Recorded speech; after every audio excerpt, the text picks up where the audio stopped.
আমামি ওয়াশিমা দ্বীপ এটি জাপানের এমন একটি দ্বীপ যেখানে শুধুমাত্র সাপেদেরই রাজত্ব চলে। এই সাপগুলো কেবল বিষধরই ছিল না, বরং এরা এতটাই ভয়ানক যে গোটা দ্বীপের প্রাণীদের মধ্যে আতঙ্ক ছড়িয়ে রেখেছিল। এদের কামড়ে প্রতি বছর কয়েকশো মানুষ প্রাণ হারাতো, আর এখানের সরকারের কাছে কোনো সমাধানও ছিল না। কিন্তু হঠাৎ একদিন জাপান সরকার এমন এক সিদ্ধান্ত নেয় যা কেবল ওই দ্বীপের অধিবাসীরাই নয়, বরং সম্পূর্ণ জাপানিরাই হতবাক হয়ে যায়। সাপেদের বংশকে ধ্বংস করার জন্য তারা আমাদের দেশ থেকে কিছু বেজি নিয়ে এসে এই দ্বীপে ছেড়ে দেয়। বেজি এমন এক প্রাণী যারা সাপেদের দেখলেই হত্যা করে। এরা সাপ হত্যা করাকে এক ধরনের খেলা মনে করে। জাপানি বিজ্ঞানীদের কাছে এটাই একমাত্র উত্তম সমাধান বলে মনে হয়েছিল। কিন্তু তখন কেউই ভাবেনি এমন অদ্ভুত সিদ্ধান্তের কতটা ভয়ানক পরিণাম হতে পারে। এটা এমন একটা সিদ্ধান্ত ছিল যা প্রকৃতির নিয়মকে ভঙ্গ করে দিয়েছিল। কিন্তু প্রকৃতির সঙ্গে খেলার পরিণাম যে কতটা ভয়ানক হতে পারে, জাপানিরা 25 বছর তা হারে হারে টের পায়। 1970 সালের দিকে জাপানের আমামি ওয়াশিমা দ্বীপের বসবাসকারী জনগণ এক ভয়ানক শত্রুর আক্রমণের সম্মুখীন হতে থাকে, আর যে প্রাণীটি হলো সাপ। পুরো ওয়াশিমা দ্বীপ জুড়ে এই সাপ তাণ্ডব চালিয়ে বেড়াতে শুরু করে, কারণ এরা পুরো দ্বীপে ছড়িয়ে পড়েছে। প্রতি মাসে প্রায় 100 জনের বেশি ব্যক্তি এই সাপের কামড়ের শিকার হতো। এই সাপ অন্যান্য বিষধর সাপেদের থেকেও বেশি বিষধর ছিল। এর কামড়ে ব্যক্তির উচ্চ রক্তচাপ আর বমি হতে থাকে, আর সঠিক সময়ে চিকিৎসা না পেলে ব্যক্তির মৃত্যু প্রায় নিশ্চিত বলা যেত। বেশিরভাগ এই সাপগুলো চাষযোগ্য জমি আর পশুপালন এরিয়াতে বসবাস করত, আর এ কারণে মাঝে মধ্যে চাষিদের পা এই সাপেদের গায়ে ভুল করে পড়ে যেত। কিন্তু সমস্যা হলো সেই সময় এই সাপের বিষের জন্য কোনো প্রতিষেধক ছিল না। যদিও জাপানি বিজ্ঞানীরা এই সাপের বিষের জন্য অ্যান্টিভেনম বানানোর অনেক প্রচেষ্টা চালায়, ফাইনালি তারা একটা প্রতিষেধক আবিষ্কার করেও ফেলে। কিন্তু তারপরেও একটি বড় সমস্যা হলো এই মেডিসিনকে স্টোর করে রাখার জন্য প্রয়োজন হতো হাইটেক মেডিকেল সেন্টারের, যেখানে রেফ্রিজারেটরের জন্য বিদ্যুতের প্রয়োজন রয়েছে। কিন্তু 1980 সালের দিকে জাপানের গ্রাম্য এলাকাগুলিতে এই ধরনের বিশেষ কোনো সুবিধা ছিল না। সাপে কাটা ব্যক্তিকে মেডিকেল সেন্টারে নিয়ে যাওয়ার পূর্বেই রাস্তাতে তারা মারা যেত।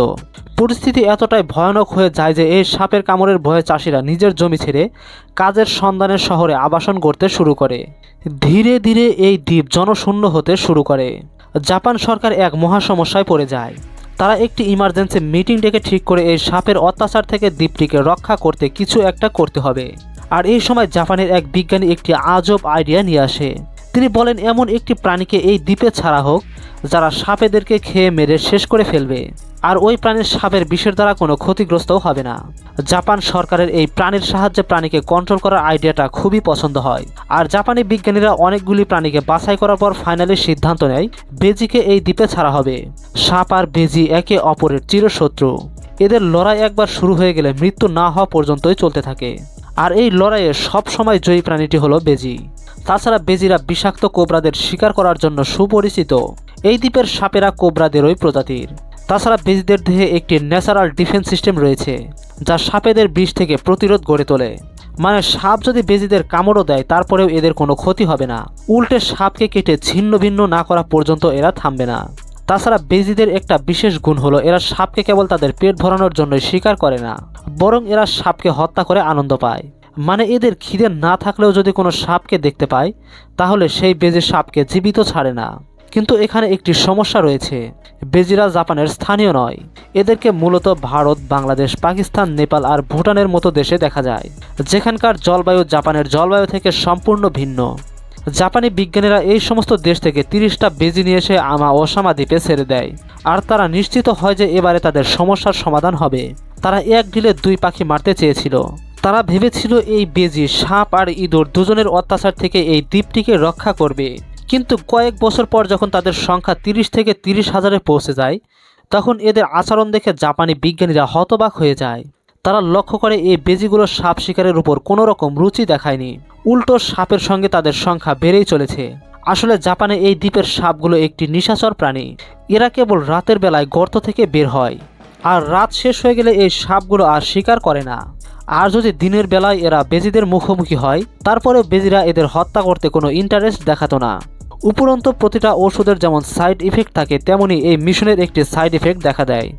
দিনের সাপ না পাওয়ায় বেজিরা পেট ভরানোর জন্য এই দ্বীপের ছোট আকারের দুর্লভ খরগোশদের ধরে খাওয়া শুরু করে দেয়। শুধু তাই নয়, এদের স্থানীয় পাখিদের সংখ্যা বিলুপ্তির পথে নিয়ে যায়। গাছে উঠে পাখিদের বাসা থেকে ডিম চুরি করে খেয়ে নিত এই বেজিরা। সেই সাথে এরা চাষিদের ফসলকেও নষ্ট করা শুরু করে। মোট কথা, জাপানি বিজ্ঞানীরা যে পরিকল্পনা নিয়ে মিশন শুরু করেছিল তাতে তো তারা সফল হয়নি, উল্টো সাপের অত্যাচারের সাথে সাথে আরও নতুন এক সমস্যায় জড়িয়ে পড়ে।